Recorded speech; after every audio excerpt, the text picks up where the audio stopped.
What if I told you that one of the very first messages revealed in the Quran actually holds the key to staying, spiritually afloat in our kind of chaotic modern world? Well, today we're diving into Surah Aa-A'la, the Most High.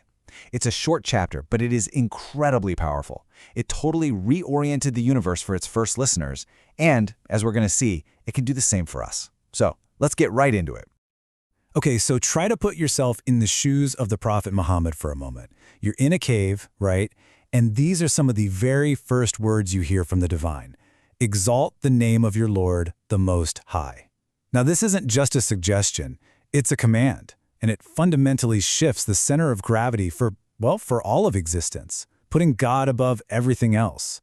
I mean, the sheer weight of that realization, it must have been absolutely staggering. And get this, the message was so overwhelming that the prophet's first very human reaction was fear. Not fear of the message itself, but the fear that he might forget these powerful words. And that reaction, it's such a powerful testament to the authenticity of the whole thing. That's not how someone making up a message would react, right? It's the response of someone who is just receiving this divine transmission that left him in complete and utter awe. Okay, so to really fully appreciate the impact of this message, we've got to go back. Right back to the very beginning. Let's explore the context here, when these verses were revealed and how they basically laid the groundwork for everything that came after. So as you can see, Surah Aa-A'la comes in during the very first years of the Prophet's mission. And just picture the scene. The Prophet is completely overwhelmed by this divine message. And right in that moment of pure human vulnerability, this direct reassurance comes from God. We will make you recite, and you will not forget. Wow. What a beautiful, direct moment of divine comfort for a human heart. And that opening verse, it gives us what some scholars call the buoyancy principle. And it's a great way to think about it. It's like this. Just as water keeps a boat afloat, keeping Allah above everything else in your mind is what keeps you spiritually afloat. It helps you navigate the choppy waters of life without sinking into despair or getting distracted.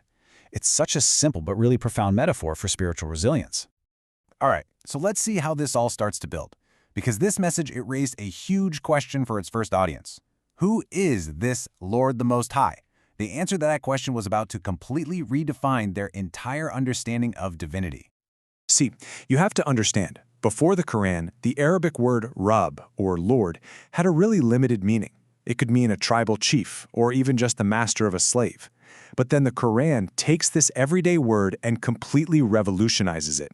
It expands its meaning to the one, universal creator and sustainer of everything and everyone. And this wasn't just some, theological debate. This was a direct challenge to the entire power structure of that society. So why was this radical idea so compelling? How did it resonate so deeply? Well, the answer really lies in this Islamic concept called fitra. The idea is that every single human is born with this innate disposition to recognize the creator. It's kind of like a spiritual homing device we all have.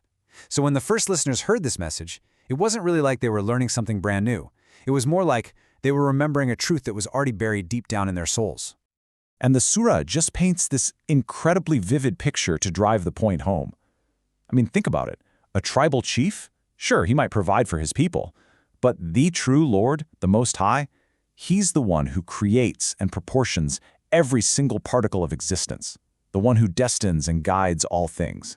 He brings forth green pastures from the earth and then turns them to black stubble. The scale of that divine power is, it's just breathtaking. All right, so now that we have a better sense of who the Most High is, let's dive into one of the most crucial concepts introduced here, tazkiyah, or purification. And this is where the Quran does something really fascinating. It takes a word people already knew, purification, and it basically prunes it. It strips away all the limited or incorrect ideas people had about it and just elevates it, giving it this profound, divine, and comprehensive meaning that touches every single part of a person's life. So as you can see, tazkiyah isn't just a single action. It's this whole process that grows to cover every part of our lives. It starts inside, right? With moral purity, being honest in your character, truthful in what you say. Then it expands outward to how you deal with others, social purity, which means justice and fairness. From there, it reaches upward to spiritual purity, which is about remembering and connecting with the Creator. And finally, it even covers our stuff, our material wealth, calling for economic purity through giving. And this all leads to a really important realization. This idea, this desire for purification, it's not presented as some exclusive concept. It's framed as a universal human aspiration. I mean, if you look across different traditions, you see this same fundamental drive everywhere. In Islam, we call it tizkiyah. In Hinduism, you have the concept of avoiding pap, or sin, to get to heaven. In Buddhism, the ultimate goal is reaching nirvana, a state of purity. This deep-seated desire to do good, to avoid wrong, to become a better, purer person, that's just a core part of being human. And here's the crucial point.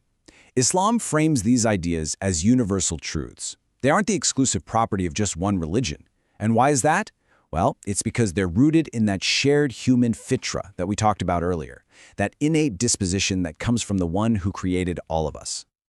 Okay, let's move on to the powerful conclusion of the surah. This is where everything we've talked about gets framed in the context of a really fundamental choice. So the surah puts a direct and really profound question to all of humanity, a choice that basically defines everything about our priorities. And the question is this: which life will you prefer? And the surah uses such a powerful metaphor to illustrate this choice. It says, this worldly life, it's like a lush green pasture. It's beautiful for a while, but it's destined to wither and become black stubble. The hereafter, on the other hand, is described as better and more enduring. It's what lasts. And this is where it all comes together. That true purification, tazkiyah, is really only possible when you prioritize the life that is enduring over the one that's temporary, right? Because when your focus is on what lasts forever, then making choices that are truthful and just and honest, well, that just becomes the only logical way to live. And the surah closes by making one final, absolutely powerful point.